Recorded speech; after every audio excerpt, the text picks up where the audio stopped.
Es un gozo el poder verles nuevamente. Ya el domingo pasado, como saben, no estuvimos acá. Es una forma también de que nos extrañen, para que nosotros también los extrañamos mucho, hermanos, el domingo que pasó. Bien, continuamos con lo que hemos estado aprendiendo. Ya entramos a lo que es la segunda carta a los tesalonicenses. Y en esta oportunidad, hermanos, vamos a ver desde los versos 6 al 10 del capítulo 1. ¿Ya? Segunda carta a tesalonicenses, capítulo 1, versos del 6 al 10. Segunda carta a tesalonicenses, capítulo 1, versos del 6 al 10. Y vamos a tener lectura en esta oportunidad. Dice así la palabra del Señor. Porque es justo delante de Dios pagar con tribulación a los que os atribulan, y a vosotros que sois atribulados, daros reposo con nosotros, cuando se manifieste el Señor Jesús desde el cielo, con los ángeles de su poder, en llama de fuego, para dar retribución a los que no conocieron a Dios, ni obedecen el evangelio de nuestro Señor Jesucristo, los cuales sufrirán pena de eterna perdición, excluidos de la presencia del Señor y de la gloria de su poder, cuando vengan aquel día para ser glorificado en sus santos y ser admirados en todos los que creyeron, por cuanto nuestro testimonio ha sido creído entre vosotros. Mis hermanos, vamos a tener un momento de oración para que el Señor, por supuesto, nos guíe en esta mañana. Padre amado, te agradecemos en esta oportunidad porque podemos estar en tu casa. Gracias, Padre, porque es un privilegio el poder compartir como hermanos, el poder llegar a tu casa y poder cantar, Señor, aprender más de ti. Te pedimos que en esta oportunidad, Señor, quite todo lo que pueda estar en nuestro corazón, que pueda impedir que podamos recibir tu palabra con alegría, Señor. Saca toda esa molestia, ese malestar que pueda haber en nuestra mente, en nuestra vida, para que podamos comprender, Señor, tu palabra y podamos, por supuesto, llevarla a una práctica. Te agradecemos, Señor, porque solamente por medio de ti podemos nosotros ahora conocerte y aprender. Gracias porque un día viniste a este mundo a buscarnos, a morir por nosotros, Señor, y nosotros tuvimos el privilegio de ser salvados por ti, Señor. Te damos muchas gracias y pedimos tu dirección en esta mañana, en el nombre de Jesús. Amén. Bien, hermanos, lo que yo quiero compartir con ustedes en estos versículos lleva por título el justo juicio de Dios en su venida. ¿Ya? El justo juicio de Dios en su venida. Y vamos a ver tres cosas en esta mañana, ¿ya? Bajo ese tema, esa idea central del justo juicio de Dios en su venida. Primeramente vamos a ver de los versos 6 al 7 que el Señor en su venida dará reposo a los atribulados. Segundo, vamos a ver también que el Señor en su venida, en el justo juicio, dará castigo a los que no conocen ni obedecen a Dios. Y finalmente, cuando el Señor venga en este justo juicio, va a ser glorificado y admirado por los que creyeron. ¿Ya? Esto, hermanos, tenemos que entenderlo. Recordemos que esta carta que hemos estado viendo durante este tiempo habla, por supuesto, de acontecimientos futuros. ¿Ya? Esto es lo que nosotros conocemos, de lo que vemos en esta carta va a ocurrir en el futuro y va a ser de esa manera. El Señor, a través de Pablo, está hablándole a los creyentes de Tesalónica que estaban pasando por tribulaciones, estaban pasando por situaciones bien complejas, y por lo tanto, Pablo les habla a ellos para decirle, porque algunos estaban anunciando en aquel lugar que el día, o podríamos decir que la gran tribulación había llegado. Y Pablo les escribe para decirle que no es así, porque todavía faltan algunas cosas. Entonces lo que nosotros encontramos en esta parte, hermanos, es una vista general de lo que es la escatología. La escatología, hermanos, es la doctrina de los últimos tiempos, ¿ya? Acá no está tratando de ordenar sucesos, está solamente dando un vistazo general a lo que es la venida del Señor, a lo que va a ser en su venida. Y como les dije, va a dar reposo a los atribulados, va a castigar a los que no conocen ni obedecen el Evangelio, y finalmente va a ser glorificado y admirado por los que creyeron. ¿Ya? Esas tres cosas va a pasar en todo ese periodo, donde entre medio también van a pasar muchas cosas también, pero como les digo, esta es una vista general, ¿ya?, de la venida del juicio del Señor acá en la tierra. Entonces podemos ver, mis hermanos, que esta sección señala los resultados de esta venida del Señor, porque sabemos que Él todavía no viene a buscar a su iglesia. Esto podríamos comenzar a decir que la venida del Señor, este periodo abarca más o menos desde el arrebatamiento de la iglesia que vimos en la primera carta a los tesalonicenses y termina o finaliza ya más allá del milenio, ya cuando vienen los juicios del Señor, el juicio del gran trono blanco, el tribunal de Cristo. Todas esas cosas vienen en este periodo de segunda venida, cuando el Señor viene. Pero un vistazo general es esto, lo que nos muestran estos versículos, hermanos, de lo que el Señor va a hacer cuando venga. Y realmente, si lo comprendemos, va a ser algo realmente terrible para los que no creen o nunca conocieron, no quisieron conocer al Señor. Vamos primeramente en este primer punto, hermanos. Recuerde, la idea central es el justo juicio de Dios en su venida, ¿ya? El Señor va a impartir lo correcto, lo que se merecen, ¿ya? A los creyentes, como esta primera parte dice, dará reposo a los atribulados. Por eso menciona ahí en el versículo 6, porque es justo delante de Dios pagar con tribulación a los que os atribulan. Recordemos que la vez que estuve con ustedes en esta primera parte de este libro, hablamos acerca del modelo bíblico frente a la aflicción. Ya recordemos que ellos estaban pasando por tribulaciones, estaban siendo perseguidos por sus propios compatriotas, los estaban atacando. No es algo, posiblemente no nos imaginemos nosotros cómo estaban sufriendo en aquel tiempo. Estaban comparándolo a esa gran tribulación. Deben ser momentos muy difíciles para ellos que se cuestionaran esto.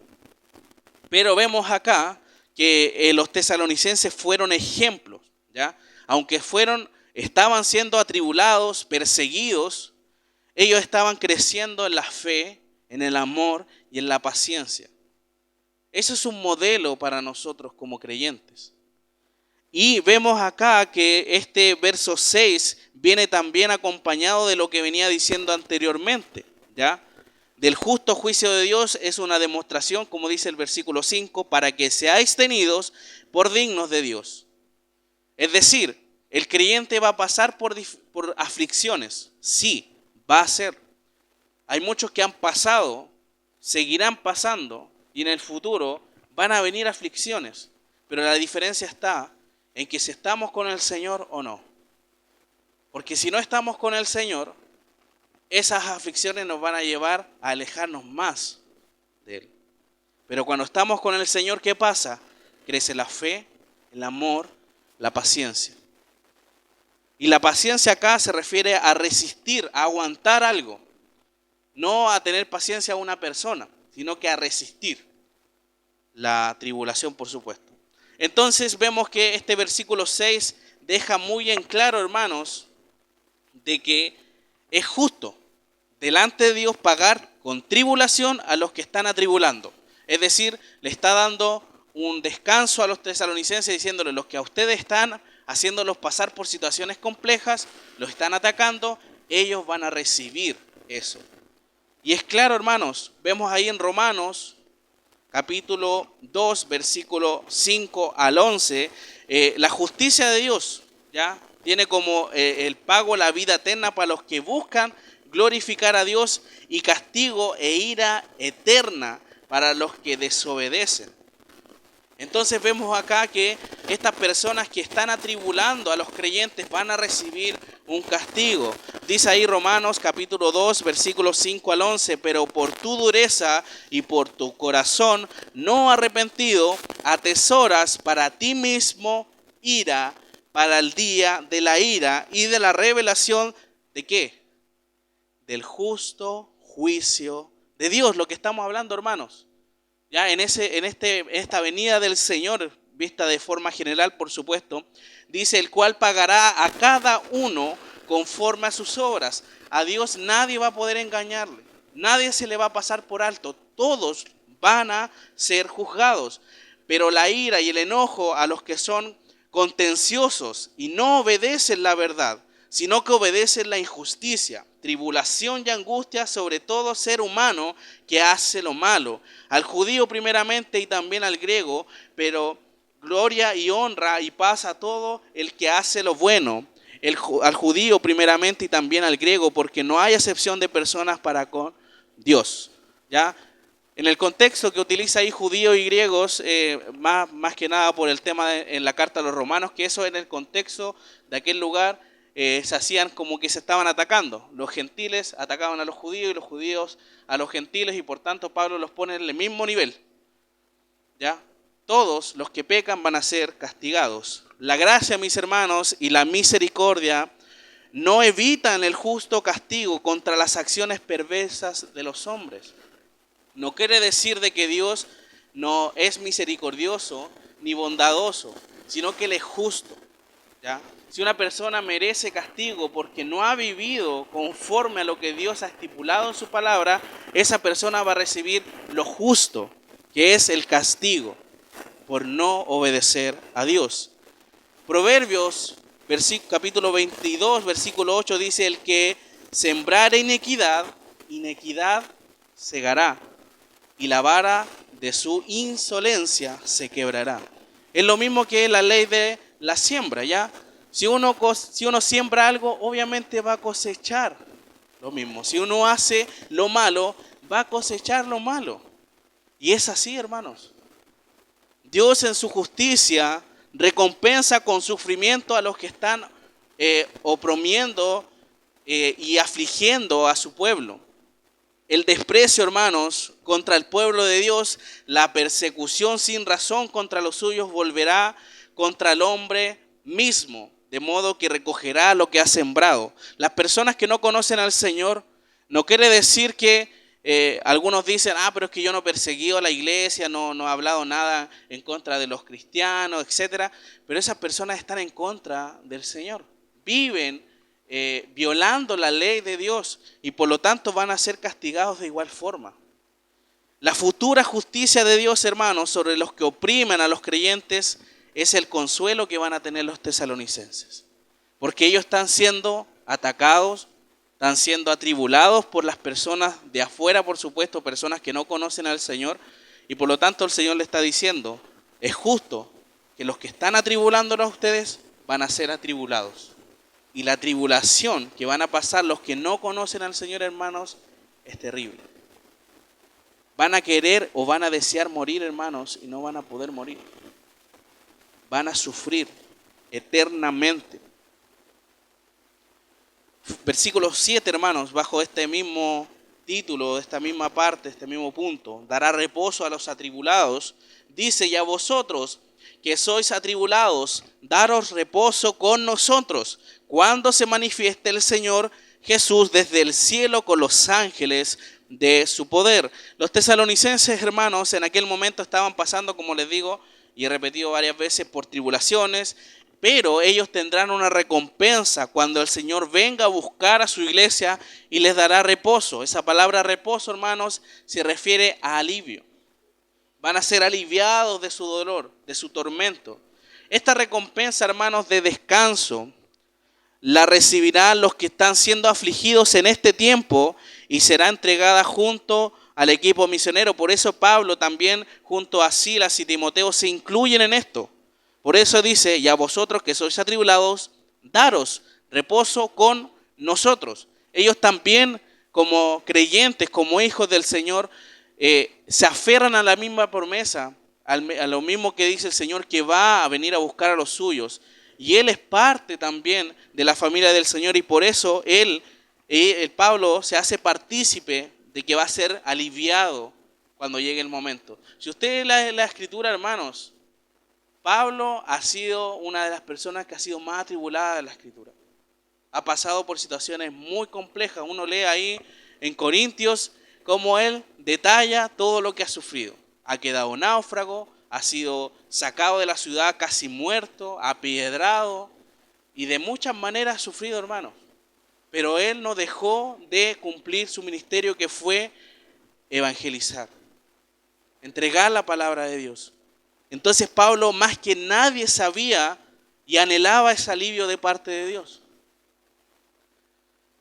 Samuel Pérez Millos, que es un exégeta, una persona que obviamente comenta respecto a esto, dice lo siguiente: durante el tránsito por la tierra, los creyentes sufren, los impíos hacen sufrir, pero el Dios de la justicia se manifestará en todo poder para dar la correspondiente retribución, es decir, el castigo, en justicia a quienes afligieron, de modo que los afligidos tendrán reposo y los que afligieron serán perpetuamente afligidos.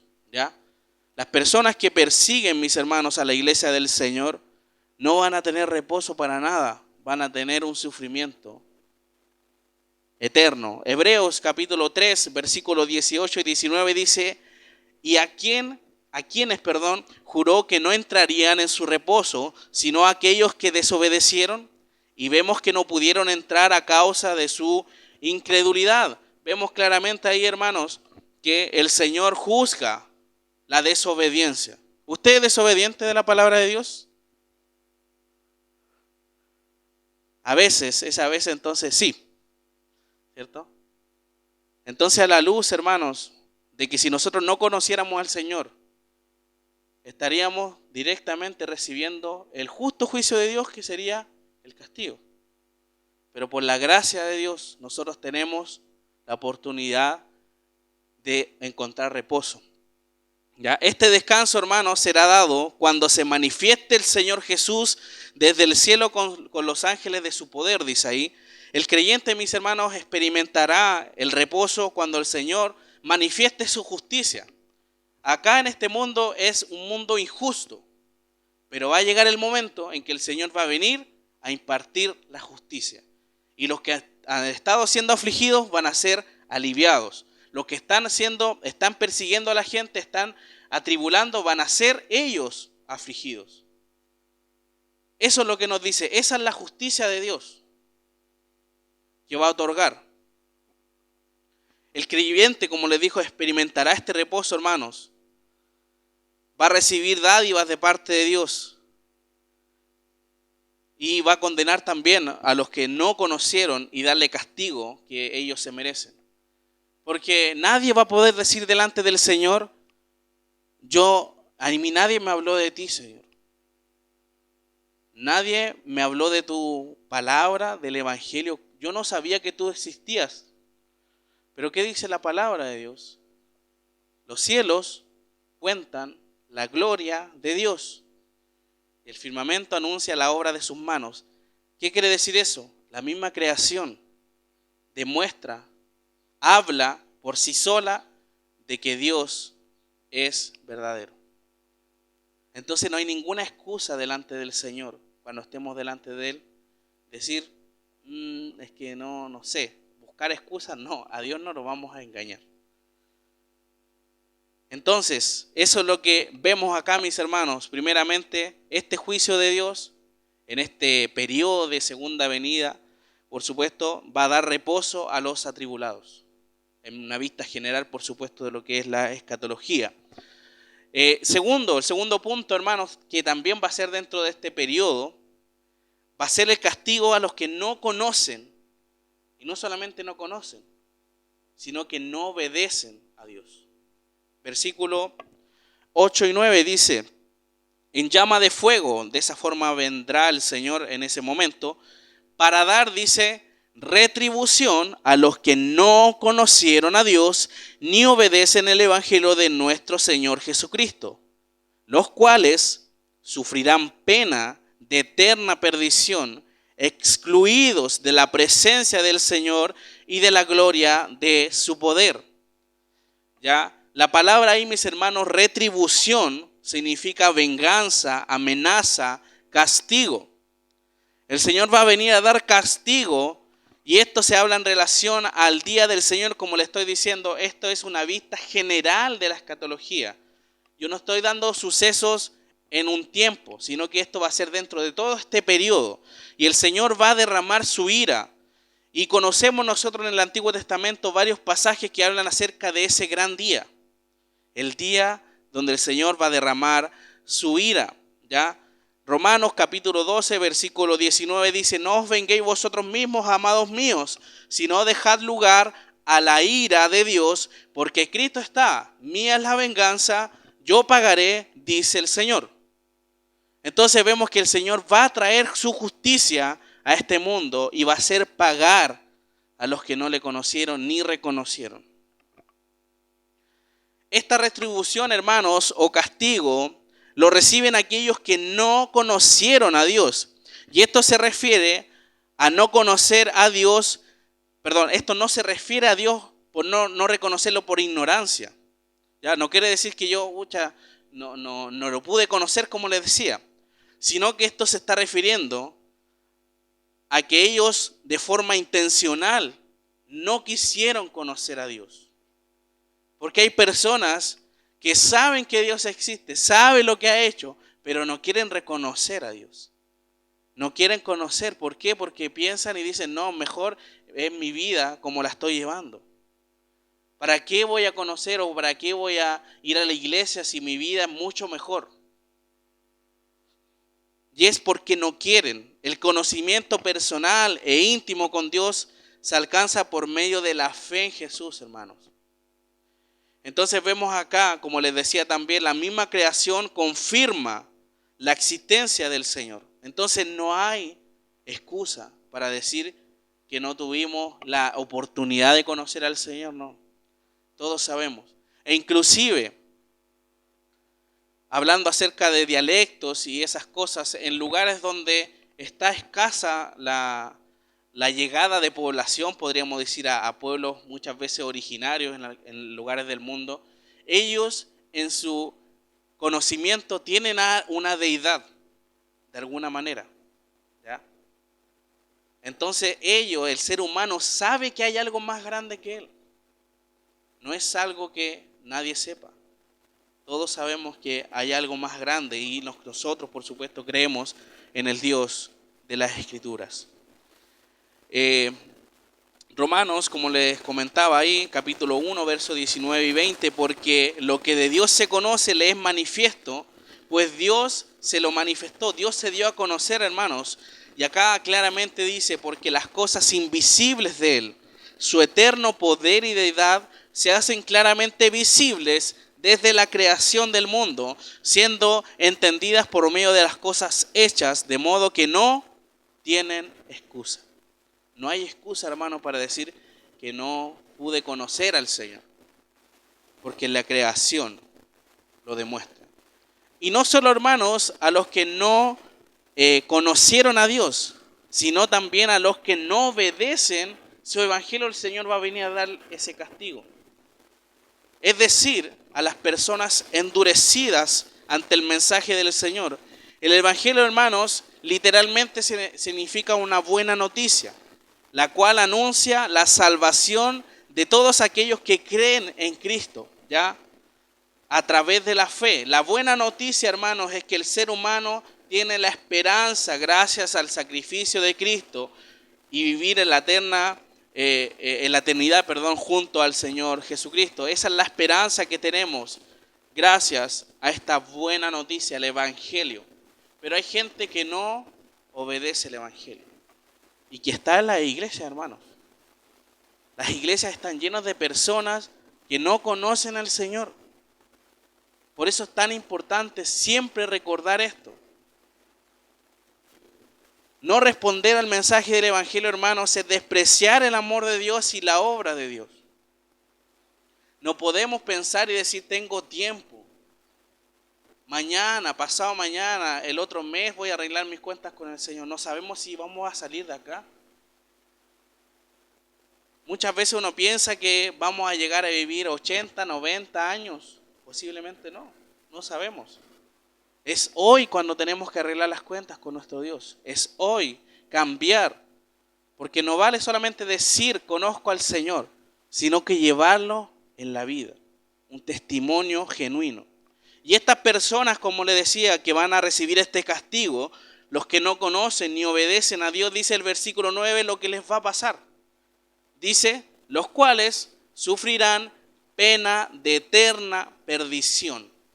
Esa es una de las cosas. Segundo, excluidos de la presencia del Señor y de la gloria de su poder.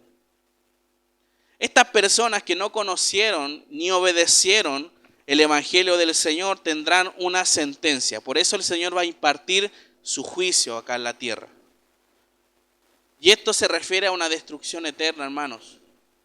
Nosotros tenemos a gente conocida, tenemos a familia, tenemos a compañeros de trabajo que no conocen al Señor.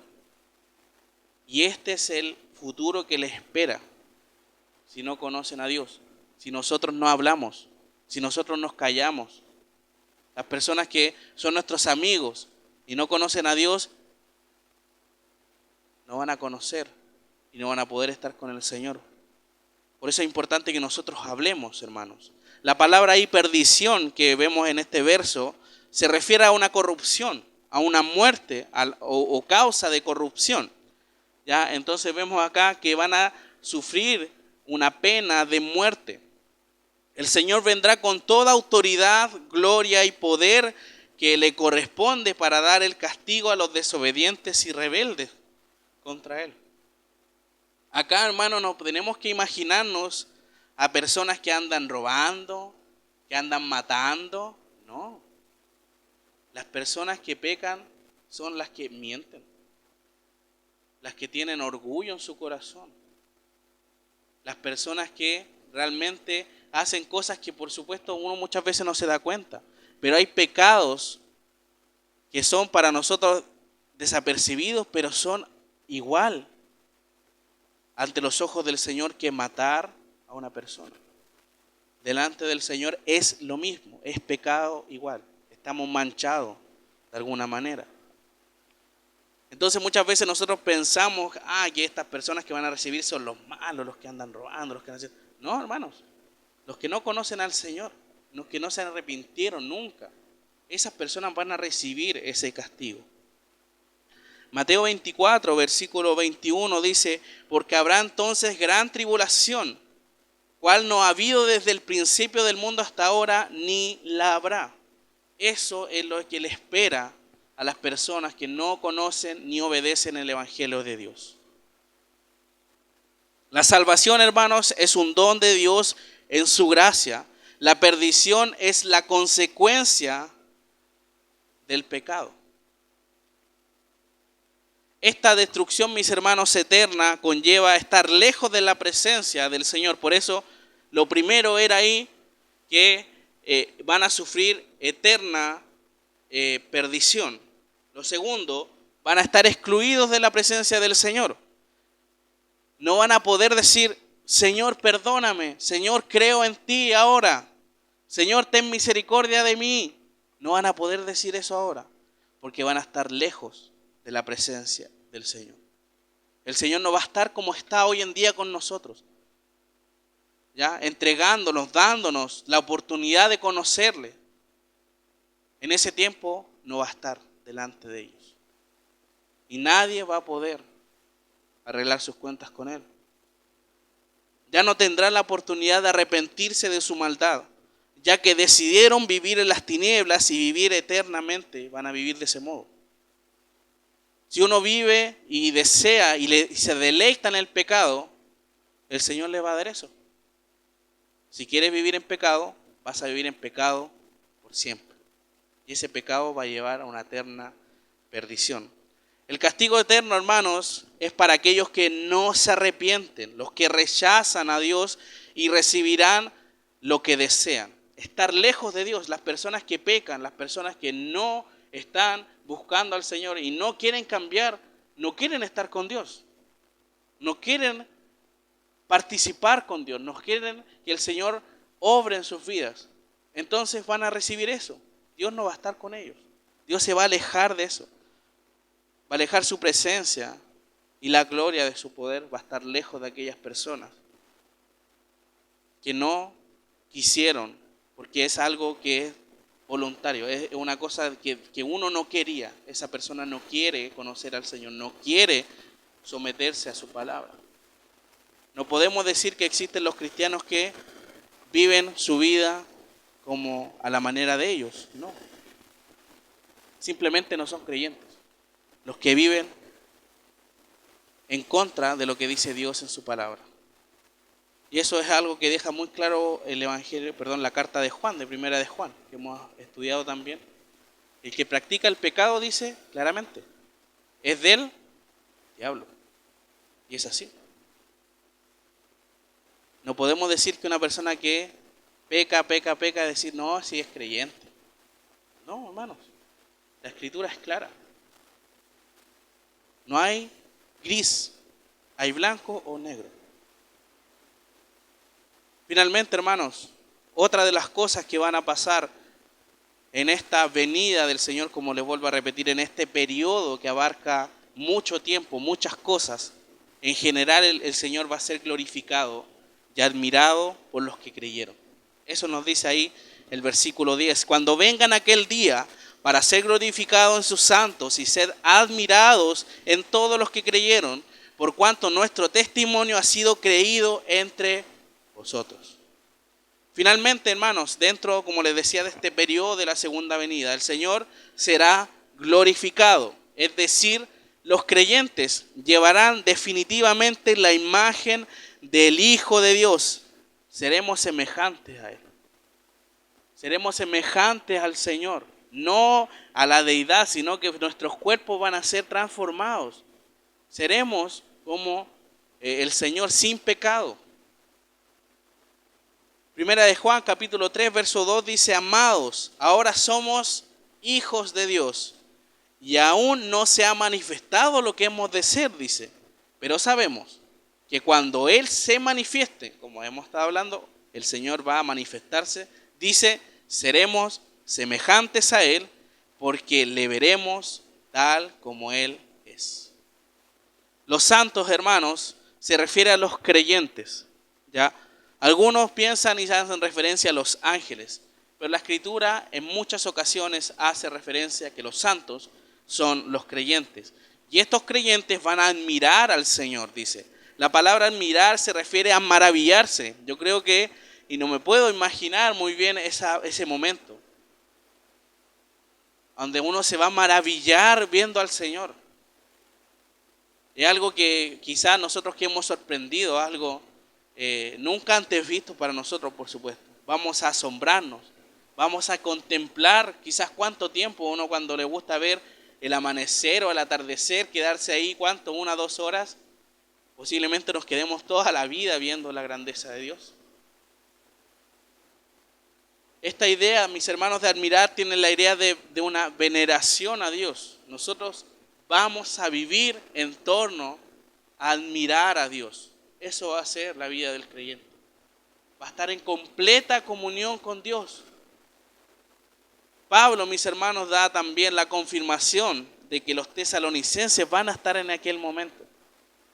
Por eso le dice ahí entre paréntesis, por cuanto nuestro testimonio ha sido creído entre vosotros. Es decir, ustedes han creído a lo que nosotros le hemos anunciado y por lo tanto ustedes van a glorificar y admirar al Señor, porque ustedes creyeron al mensaje de Dios. ¿Qué podemos ver o qué podemos aplicar de esto, hermanos? El Señor, hermanos, va a impartir su juicio. No podemos decir de que Dios es injusto, porque Dios es completamente justo. Dios ni siquiera debía haber enviado a Jesucristo a salvarnos, porque no lo merecíamos. Pero Dios demostró su amor y envió a Cristo a morir por nosotros. Eso es amor. Y vemos acá, hermanos, que va a dar reposo a los atribulados. Y no necesariamente se refiere a estar siendo atacados, golpeados. Uno muchas veces es atribulado por alguna enfermedad, por alguna partida de un ser querido, por algo que no nos mantiene tranquilos. Pero eso se va a acabar, hermanos, cuando estemos con el Señor. Eso es lo que podemos ver de esto, es una forma de poder estar tranquilos, confiados de que el Señor va a dar descanso, va a dar alivio. No vamos a estar en presencia del pecado, que eso es lo que al creyente lo lleva a apartarse de Dios. Pero también, hermanos, la idea de esta enseñanza no es solamente gozarnos, porque es así, gozarnos en lo que Dios nos da, por supuesto, el privilegio de ser sus hijos, que vamos a ser aliviados de todo lo que podamos estar pasando en esta tierra. Lo que también, hermanos, dice su palabra es que los que no conocen a Dios van a ser castigados. Y es algo que nosotros debemos evaluar. ¿Somos creyentes?